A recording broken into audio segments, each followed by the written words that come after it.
Well, this has been a class on how to keep fear from scaring you to death.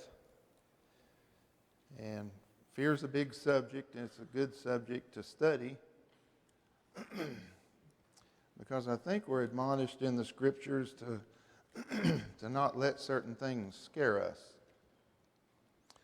And I've noticed in my own life and in those people whom I know that fear literally can render us totally ineffective in our lives. It can paralyze us, and it can also make us do things that we probably ought not to do, and it can keep us from doing things that we should be doing. And so it's a pretty big subject. And I had reviewed with you earlier about how lions sometimes hunt. And when they're hunting the zebra's scared of the lion that can't hurt them, so they run right into the jaws of the lions that can hurt them. And their fear literally does scare them to death. So in the scriptures, we're not admonished to not be afraid, but we are taught what to be afraid of and what not to be afraid of. And those are things I really want to learn. And so, but there is a sense in which the idea behind this class is not just to help us keep fear from scaring us to death, but to how to make fear scare us to life. And we can, Jesus said, I came that you might have life and have it more abundantly. We have that available to us when we get a handle on some of this stuff. But one of the big items in my life has been fear of the unknown. Are y'all scared of that? I've been scared of the unknown quite a bit. That's a big deal. I got a question for you. This space doesn't lend itself very much to feedback, but I'd like to solicit your feedback anyway, and I'll try to repeat it for the benefit of the people who are watching at home. But anybody in here comfortable with picking up a live poisonous snake with your bare hands? Anyone? Lance? Usually there's not a very high percentage of people. You too? Oh, not you. Okay. Oh, he's crazy. All right. I saw one hand go up out of the group that's in here. I am comfortable with it. It doesn't bother me one shred. And I don't know why, except my dad was a biology teacher, and he was kind of a naturalist type guy. And so he taught me all the stuff that he knew, or some of the stuff he knew. And I literally don't remember the first time I caught a live poisonous snake. And I just did that. It's like I just wasn't scared, I guess. But well, until Lindy sat me down one time and made me watch a TV show. I think the name of it was Bitten. Yeah, and it kind of featured these emergency room doctors out west who worked in hospital, and they treated people who had gotten bitten by rattlesnakes and whatnot. I didn't know that it did that to you. And there were some terrible scenes in that show of people who had been bitten by rattlesnakes. The bad swelling, and they ended up splitting their skin, and it was horrible. And so one thing though Lindy did do, we did quit keeping poisonous snakes in our house after we had our first kid. So she's helped me along those lines quite a bit. But I'm not scared of rattlesnakes, but over where we live, 15 or 16 miles over here, we've got quite a few of them. They're the timber rattlesnakes. They're not the diamondback.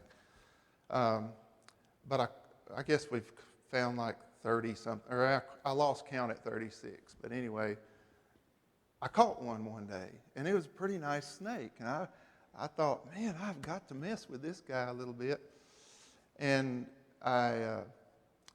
but it's probably, I would say 51 or 52 inches. It's a pretty big snake for a timber rattler, and bigger than what I was usually seeing.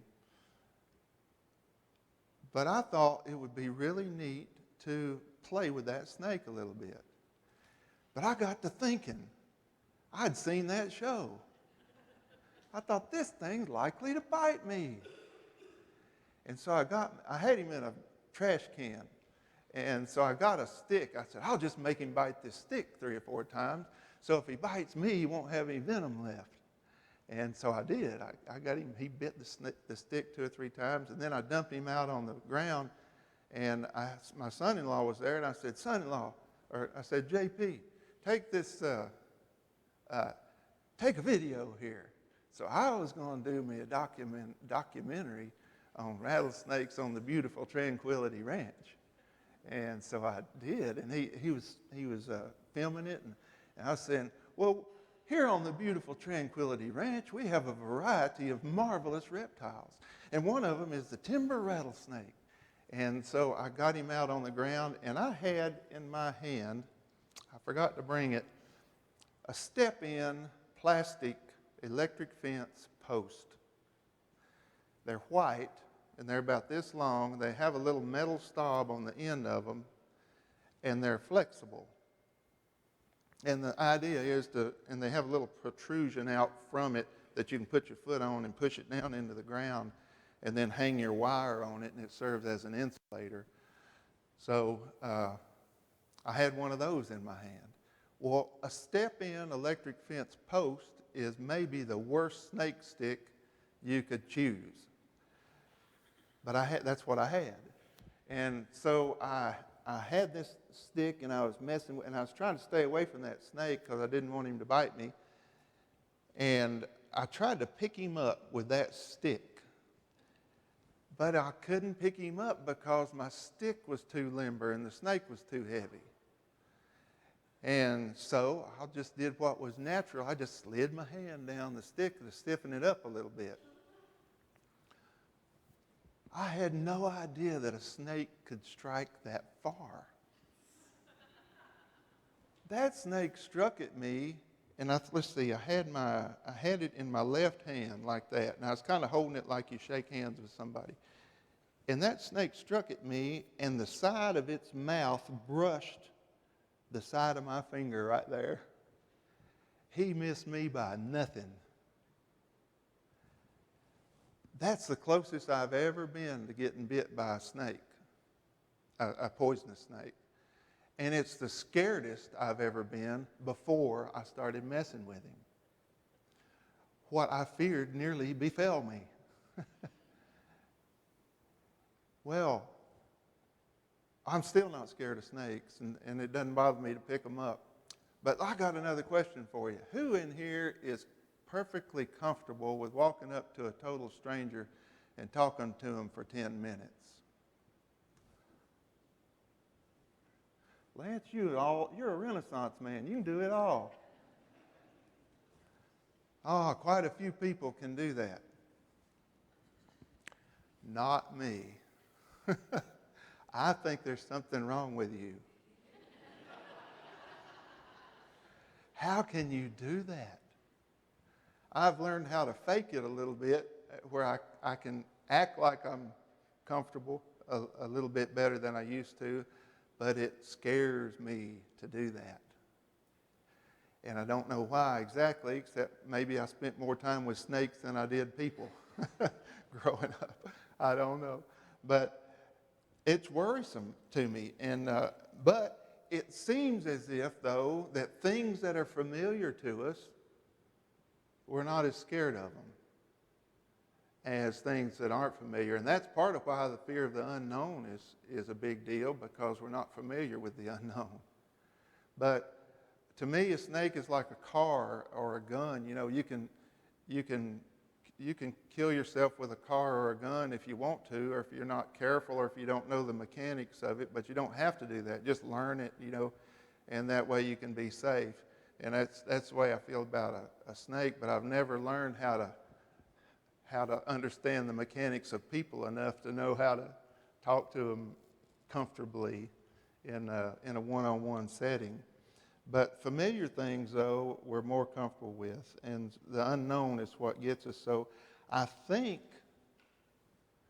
that we need help with the unknown in order to have peace in our lives.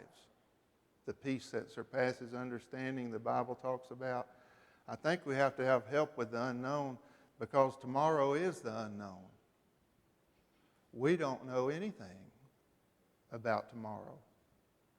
We might think we know some things, but really we don't really have much control over tomorrow. So I have to make peace with the unknown and kind of come to believe it's my friend if I'm going to have peace in my life. And I think last week I talked about that, or not, 3 weeks ago I talked about that airplane mechanic who worked at the airport all his life and never flew, scared of flying. And he was going to retire, and they talked him into flying. So he did, and came back down, and everybody wanted to know how his trip was. He said it was fine, except I never put my full weight down on the airplane. And so it's possible to believe that worrying about stuff is what keeps things together. You know, it's almost like worrying about the airplane keeps it in the air. But that's kind of crazy thinking, because it doesn't keep it in the air. But it feels like if we didn't worry about it, it might fall. And so in our lives, so what about our lives? Isn't it possible to think that, man, if I don't worry about this, it's all going to fall apart? I've felt that a whole lot in my life. And I think, though, the answer to what we're talking about in these Bible classes is to learn how to put our full weight down on God. And how to do that is a good question. And the only way to do it is to trust Him. And the only way to trust Him is to become familiar with Him and see if He's trustworthy. You think it's blasphemy to say, let's find out if God is trustworthy or not? I think that's a totally legitimate question to ask. Is God trustworthy? If He is, we'll learn to trust Him. So we have all these invitations in the Bible about, hey, a sparrow can't fall to the ground without the Father knowing it. Don't you know you're worth more than many birds? Lilies are dressed prettier than Solomon ever thought about being, but God takes care of them. Don't you think He'll take care of you? I'm paraphrasing all this, but these are all things that Jesus talked about. And then we have a picture of Jesus in Isaiah saying He's like a shepherd. And he carries gently the lamb. He carries the lambs in His arms, and He leads gently the nursing ewes. And a smoking flax He won't quench, and a bruised reed He won't break. And He's really not talking about candlesticks and sheeps and walking sticks. He's talking about people, on how our God treats people. And we have all these invitations to believe it a certain way. So how are we going to actually learn it to where we incorporate it into our lives and it becomes a living and active relationship with the Father? And I think the only way to do it is to live it that way. We got to live a trust in order to learn a trust. And so there are levels. When I start looking at my own trust in God, and how it affects my fears and anxieties, I find out that there are certain levels of trust. Like, I trust God to do things I can't do. I think He's powerful. I don't remember a time when I didn't believe in God. And I think He's powerful, and I think He's way more powerful than me. And so I trust Him in a certain sense. I believe in Him in a certain way, to be able to do things that I'm not able to do because He's more powerful than me. But I got a rude awakening on that because I batted a tennis ball across the road one day, and I couldn't find it, and it was the only ball I had. And I asked God to help me find that tennis ball. I was seriously wanting to find it because I wasn't done playing. And I never found the tennis ball. Don't know what happened to it. I never found it. So one level of trust says, I trust you, God, to meet my expectations and do the reasonable thing that you would do with your child who you love. Help me find my tennis ball. That is a level of belief, is it not?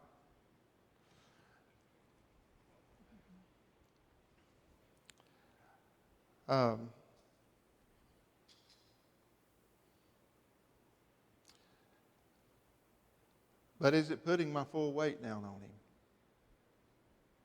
I think that's a different thing. Trusting God to meet my expectations is a different thing than putting my full weight down on Him. And so how am I going to learn to do that? And I reiterate that I think I can't do it unless I know Him. A couple of weeks ago we were talking about me swinging my granddaughter in a swing. Well, and the same thing works with a merry-go-round. I went to the state park one day, and somebody I really knew was pushing the merry-go-round, and I was having a really good time. And then somebody I didn't know came and started pushing that thing, and he started going pretty fast. And I got terrified. I was ready to get off. I had expectations of it, and of the acceleration rate never stopping. I thought it was going to go woo, then throw me off the edge of the world. And it was scary to me because I didn't know the guy who was pushing it. But it makes a difference in who's pushing our merry-go-round, doesn't it?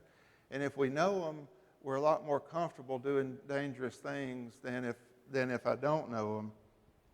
So I've concluded that in order to have peace in my life and make the unknown a friendly place, I have to know God, because He controls the unknown. So I'd like to invite you to take another look at Jesus. And if you have a Bible and you want to, turn to John 11. I'd like to revisit Lazarus and take a look at Jesus.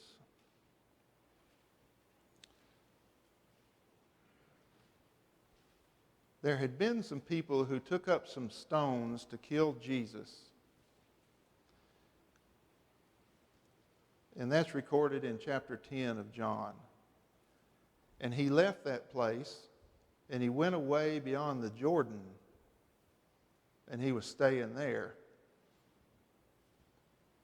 But back where he had come from, there was a family, Lazarus, Martha, and Mary, whom Jesus loved, and they lived there.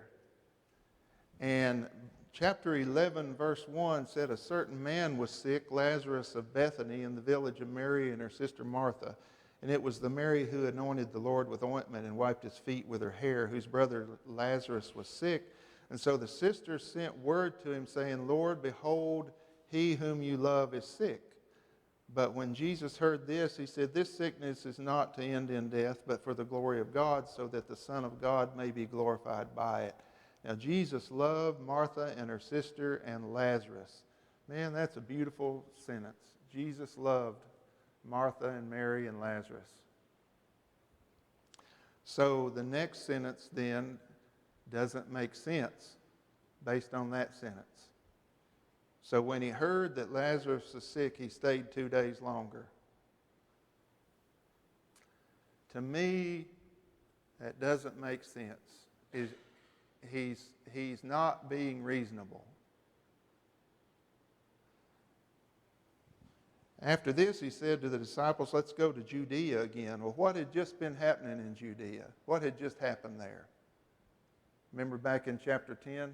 What had happened in Judea? They were going to kill him right there, right?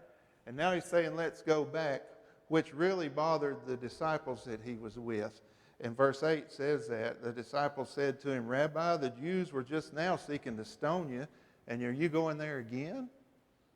They didn't want to go. And Jesus had an answer for him. He said, there's 12 hours in a day. If anyone walks in the day, he doesn't stumble because he sees the light of this world. But if anyone walks in the night, he stumbles because the light's not in him. And then he said to him, our friend Lazarus has fallen asleep, but I go so that I can wake him up. Well, the disciples didn't think that made sense either. They said, well, if he's asleep, he's doing good. You don't want to wake him up. You see that verse 12, Lord, if he's fallen asleep, he'll recover. But Jesus had spoken about Lazarus' death, but they thought he was speaking of literal sleep. And so he told him in verse 14, Lazarus is dead. And then he said something else that really is a surprise. And I'm glad for your sake that I wasn't there.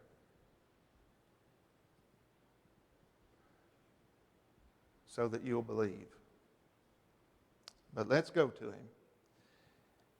Hey, verse 16 is one of the most poignant examples of loyalty.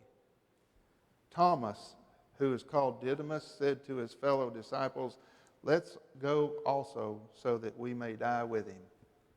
Wow. A friend indeed. Did Thomas believe in Jesus? He sure did. Is this the same Thomas that's the doubting Thomas later on? He didn't seem to doubt right there very much. He said, let's go. It's almost like he said, I know we're going to die, but I'm going to go with you anyway. So when Jesus came, he found that he had already been in the tomb 4 days. Now Bethany was near Jerusalem, about 2 miles off, and many of the Jews had come to Martha and Mary to console them concerning their brother. And Martha, when she heard that Jesus was coming, in verse 20, went to meet him, but Mary stayed at the house. And Martha said to Jesus, Lord, if you had been here, my brother would not have died. Did Martha believe in Jesus? Oh, yeah. She believed in him that he could do things that she couldn't do. So she believed in him. Thomas believed in him. Martha believed in him. And Jesus had a discord with Martha saying, your brother will rise again. And he said, I'm the resurrection and the life, and he who believes in me will live even if he dies. That's verse 25. And everyone who lives and believes in me will never die. Do you believe this? And Martha said, yeah. I believe that you are the Christ, the Son of God. Well, when Martha had said this, she went to find her sister Mary, who was still at the house. And she said, the teacher's here and he's calling for you. And when she heard it, she got up quickly and was coming to him. And verse 30 indicates another really unexpected thing. Jesus had not yet come into the village, but was still in the place where Martha met him. Why is he not in a hurry? There are people waiting on him. There are people depending on him. There are people who believe in him, who believe if he'd get there, he could maybe do something. Or at least if he had got there when he should have got there, he could have done something. And Mary had the same statement as Martha, said, Lord, if you had been here, my brother wouldn't have died.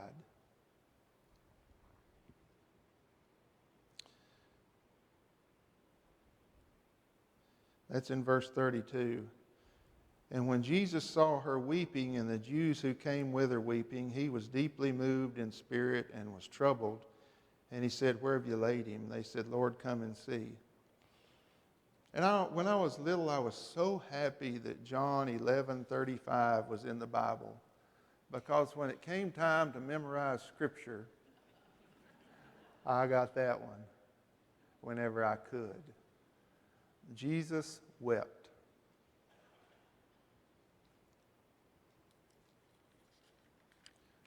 What do you make of that? How do you interpret that? Has anybody thought about that a lot and tried to... The Bible really doesn't say why Jesus wept, right? Except that he was deeply moved. What are your thoughts about that?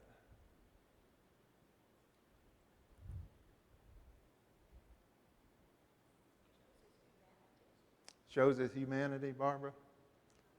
Yeah.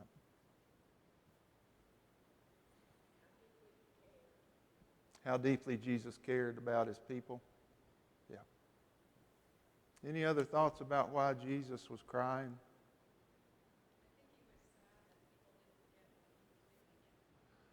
Pam said she thinks he was sad because people didn't get what he was doing.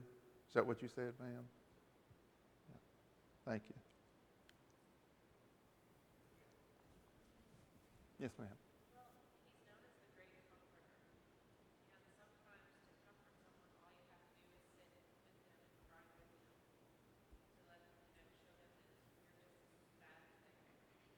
Yeah, he's known as the great comforter, and sometimes in order to comfort people, sometimes you just sit and cry with them. Thank you. Yes, sir, Robert.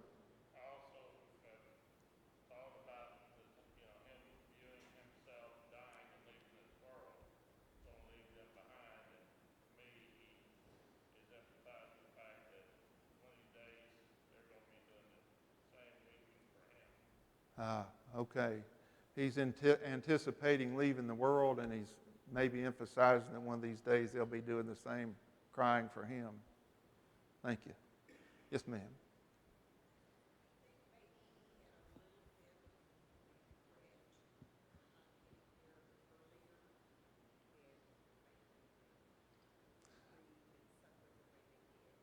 Maybe a little bit of regret for not getting there earlier and having the people suffer like they did.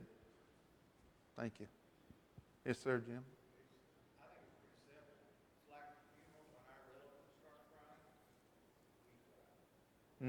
When our relatives start crying at a funeral, we cry. So he saw his loved people crying, and he cried.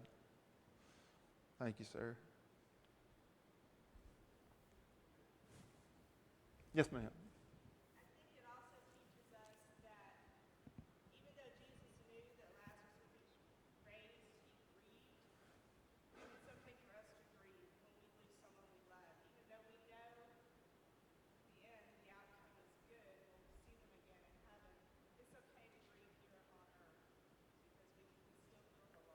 Yeah. Yeah. Even though Jesus knew what the end result would be, he was still grieved. And just like we do at a funeral when we grieve. So thank you. Some of you know our daughter had a car wreck a few years ago, and her baby died in the car wreck. And I grieved quite a bit. And even though I know the outcome of that. And the Bible really doesn't say why Jesus cried. But Jesus said, didn't I tell you, if you believe, you will see the glory of God? And the end of that story is that Jesus called Lazarus out of the tomb, and Lazarus was raised from the dead. But here is the question that I wanted to ask you. Did these people believe in Jesus? Yes. Thomas believed in him enough to die with him. Martha believed in him enough to believe that had he been there, he could have healed Lazarus if he wanted to. Mary believed the same thing. Everybody believed in him enough to do the expected, and enough to do the reasonable thing. But nobody believed in him enough to let him be God. So everybody was sad.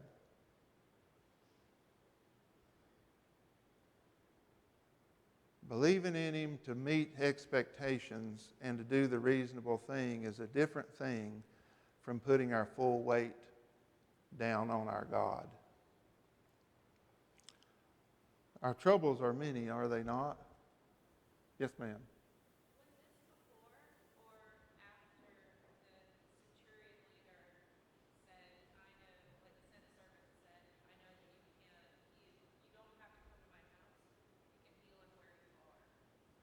Yeah.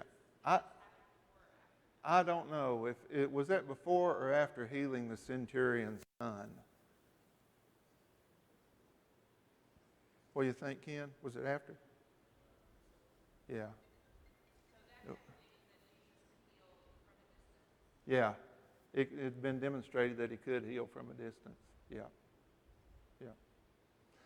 Well, everybody believed in Jesus enough to believe things about him, but they were disappointed because they didn't believe that he was big enough to be the master of a too late scenario where it was too late to do anything. And I think when we put our full weight down on God, we come to that realization that he is indeed our God. Fear and doubt plague us because we're out of control, and our temptation is to believe in a God to meet our expectations, do what's reasonable. But that doesn't fix us, because what if he doesn't do what's reasonable? Isn't that a good question? What if he doesn't heal me when I'm sick? What if he doesn't fix the marriage? What if he doesn't find my tennis ball? That type of belief in God won't fix me. So I think in this story, he's inviting us to put our full weight down on him and let him be God. And to me, that takes the form of just telling him, Lord, I'm giving you my life here, and you take it. I'll be doing the things I think I'm supposed to do, but if you don't like it, change it. I'll be doing what I think is right, but you own my life. And my family, I'll be doing all I know to do to lead my family and to be the spiritual person in my family and to be loyal to my family. But I want to give you my family. My career, I'm doing all I know to do to be responsible and to work hard and to do what I think I'm supposed to do. But if you don't like it, change it. Be in charge of my career. Be in charge of me. I got a 3-year-old grandson named Judson. I call him Juddy Buddy. He's such a good boy. Well, his mom's name is Carter. And the other night, Juddy Buddy ran up. He had been playing real hard, and he ran up to Carter and said something like, "Mommy, hold me." And she picked him up, and that little character wrapped his arms around her neck, and he just laid his head down on her shoulder. And he had not a care in the world. He was where he wanted to be. He put his full weight down on his mama. I think God's inviting us to do that. I really do. Do you think he'll get mad at us if we do that? Do you think, hey, that's not being responsible? Do you think, I really need to worry a little bit here, or God will think I'm just a sluffer? He'll think I'm a slacker. Well, it's a world of difference between being a slacker and being lackadaisical and being negligent and all those things we know we're not supposed to be. It's a world of difference between that and putting our full weight down on our Father. I believe that when we worry about the unknown things in our life, and then we learn increasingly how to put our full weight down on the Father. I believe these fears of the unknown don't hold the fear and anxiety that they used to have, and in fact, they can hold great anticipation. And my dad died when he was 85, I guess, or maybe 86. And I had some awesome conversations with him before he died. And when he was 75, I think he had bypass surgery. And he brought us all into his hospital bed. And he said, well, I want you to know that these surgeries usually go pretty good. But whether this one goes good or not, don't worry about it because my ticket is punched. He had learned some stuff about his father that I really needed to hear. Put my full weight down on him and let him determine the outcome because it'll be fine either way. And he said, if there's one thing I could tell young people is don't worry so much. That was funny because he had spent most of my growing up years worrying a lot. But he learned a lot. And I think that's how this Christian walk works. I think that we trust with our lives, and then we find out if God is trustworthy. And if we determine that he is trustworthy, then we trust some more. And we trust some more, and we trust some more, and we grow. That's what I think they mean when they say we grow in our faith. We learn to trust him more as we live our lives, so that when we get full of years and have walked with God a long time, we don't have too many fears. And that always was a surprise to me. I remember Gustine Mullins, some of y'all remember her. She passed away a few years ago, and I remember where I was. We were out here by the chapel on that portico there, and I was talking to her, and she's, I'm not afraid to die. I'm not afraid of anything. And she was 80-something, I think, at that point. I thought, what are you talking about? You're fixing to die, and you're not afraid to die. You have, statistically, she had less time than most, statistically speaking. But I think she had walked with God a long time and learned to trust him. That's what I want to do. I want to learn increasingly how to put my full weight down on the Father, and so that all of these fears that I have will pass away, and I'll live in confidence that my Father has control. And Jesus wept, and I don't know why exactly, but I do know this. We have a God who is not only willing to die for us, but he's willing to cry for us. So who's a God like that, who's willing to cry for his people? That's really good news. And I want to thank you for listening to me. You've been really good to me this morning. It's easy to focus on our trouble.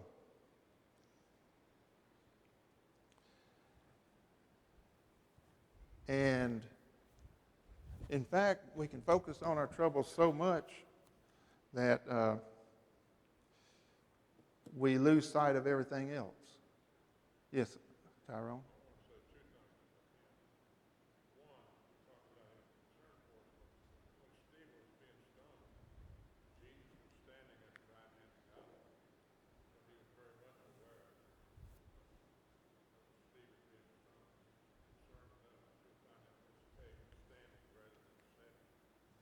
Said when Stephen was being stoned, Jesus was standing at the right hand of God, and he was aware of it, and he was standing instead of sitting.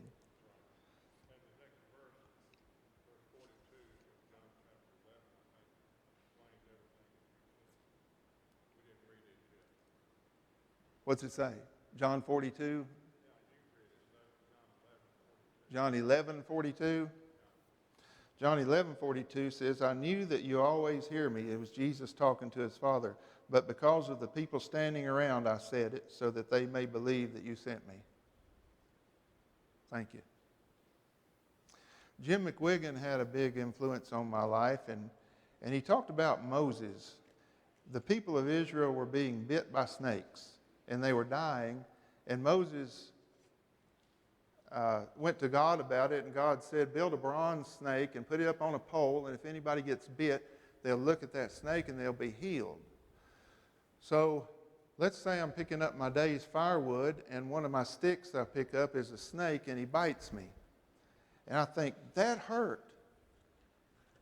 And I'll look at my arm, and I'll see 2 little puncture marks right there, and then I catch the snake or kill it, and I check out his fangs, and I realize that they're 3/4 inch long. And he's probably 26 inches long snake, and he has these patterns on his skin, and he's kind of a multicolored snake, and his head is shaped a certain way. And my arm seems to be swelling a little bit, and I see right there where the 2 puncture marks are is white, and then it's swelling and getting a little red around the edges there. And I'm feeling a little bit woozy. I feel like my equilibrium's off just a little bit, and my heart's beating fast. So I take out my notepad, and I start making notes. Say, okay, this snake, I was picking up my sticks, and it was a snake, and the snake was this long, and he has this long of a fangs, and here's what I'm experiencing right now. I'm experiencing faintness, shortness of breath, pain, a lot of pain, and it's stiffening up on me a little bit. And then I go over to my buddy, and I say, man, you ought to hear what happened to me. I got bit by a snake. And here's all my notes on it, and I've kind of got it analyzed down to a science here. And here's what all happened to me, and here's what I'm experiencing.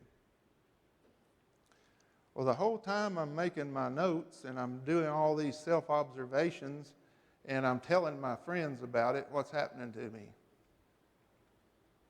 I'm dying.